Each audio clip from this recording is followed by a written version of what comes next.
So as far as eating meat, in Judaism, poultry and meat are in essence in the same basket.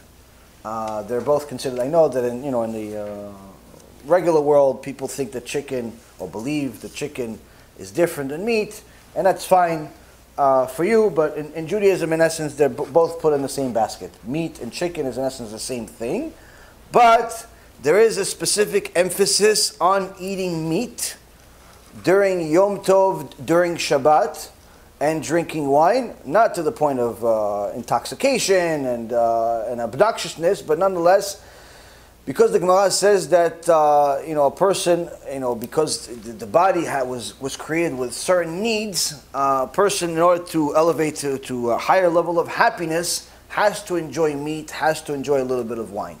So there is a mitzvah to drink wine and eat meat on Yom Tov, which is the holidays, and on Shabbat. So that's the times where you need to do it. Second thing is, if a person wants to be vegetarian or vegan, I'm not really sure what much of the difference is between the two. I think vegetarian, you're still technically, you're eating fish still, and you're just not eating meat. Whereas vegan, you're not even eating eggs, bichlal. You're pretty much you're eating off trees practically, right? Okay, God bless you. So anyway, somebody wants to eat trees, somebody that wants to do that, that's fine. You're gonna have probably a very difficult life, but you're probably gonna look healthy. Listen, it's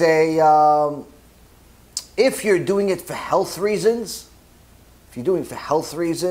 meaning you have a specific allergy to meat, you have a specific, it causes you major problems, things like that.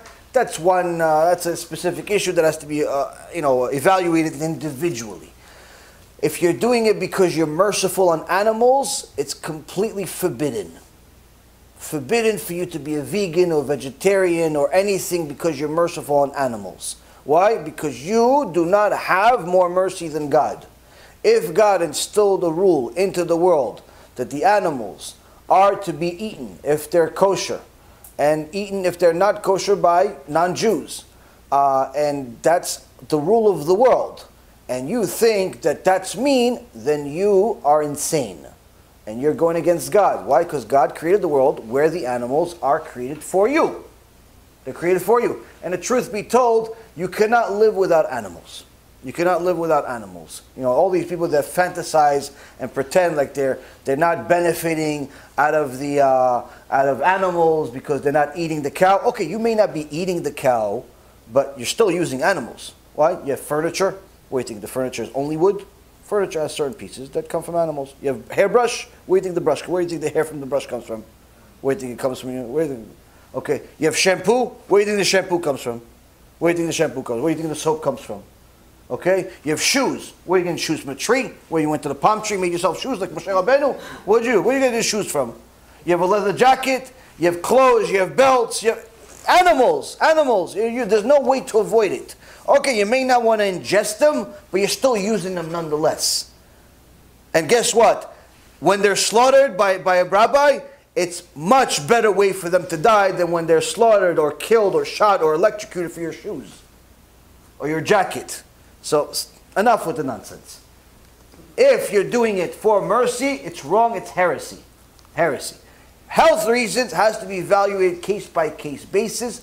And again, even in the health cases, you should still have some for the sake of the mitzvah during those specific times. For example, myself, at some point during my life, as my body was, changing, for some reason or another, HaKadosh Baruch Hu decided that me and alcohol are not friends anymore. Not that I was ever a big drinker, but a few times a year I used to drink scotch. My scotch was Johnny Walker Blue. I would drink it, 3, 4 times a year.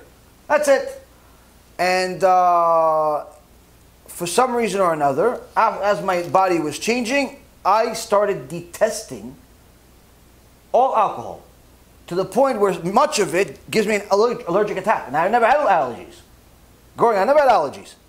But I would have certain alcohol. Somebody would give me, wine. And all of a sudden, my face started having an allergy attack. I have scotch, all of a sudden, allergy. Strange, out of nowhere. What? Kadosh Baruch Hu decided. So what do? Now that means that wine for me is no. I don't get along with wine. I don't get along with any alcohol. But I have certain mitzvot. I have certain times during the year that, let's say Purim or other place where I need to have a drink, or even for Kiddush. So I have a little bit. I have a little bit if I could tolerate it, but not as much as little as I could get away with, if you will. If I simply can't take it, I'll have grape juice.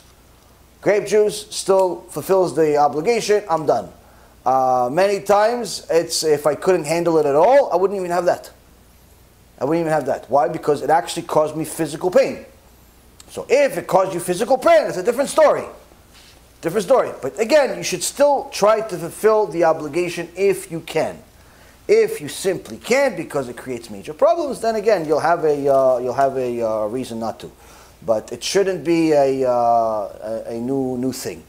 Definitely shouldn't be for the sake of saving money. It definitely shouldn't be for the sake of mercy. It definitely shouldn't be for any of those other reasons. Really, the only reason not to eat meat is either, or really for health reasons, bottom line. That's really it. Or you just, if a person is that poor they can't afford it, it's a different story. But generally speaking, I think most people in today's world can afford it to some extent. Again, you don't need to eat meat all week. No one says you have to eat meat all week. No one says you have to eat meat. In fact, the more righteous people among us, they eat meat usually once a week. On Shabbat. They don't eat meat every day. I know, like Americans, they'll eat a cow just for breakfast and a pig on top of it. And it doesn't really work that way. Most really tzaddikim don't eat meat until Shabbat. So you could eat meat if you want. You want to eat a steak for breakfast, bechavod, enjoy. But it's not normal. Not normal. I know in America it's like having couple donkeys on your plate for breakfast with eggs on them. That's like, breakfast here. Bed and breakfast. You ate the cow that you ate the size of a bed.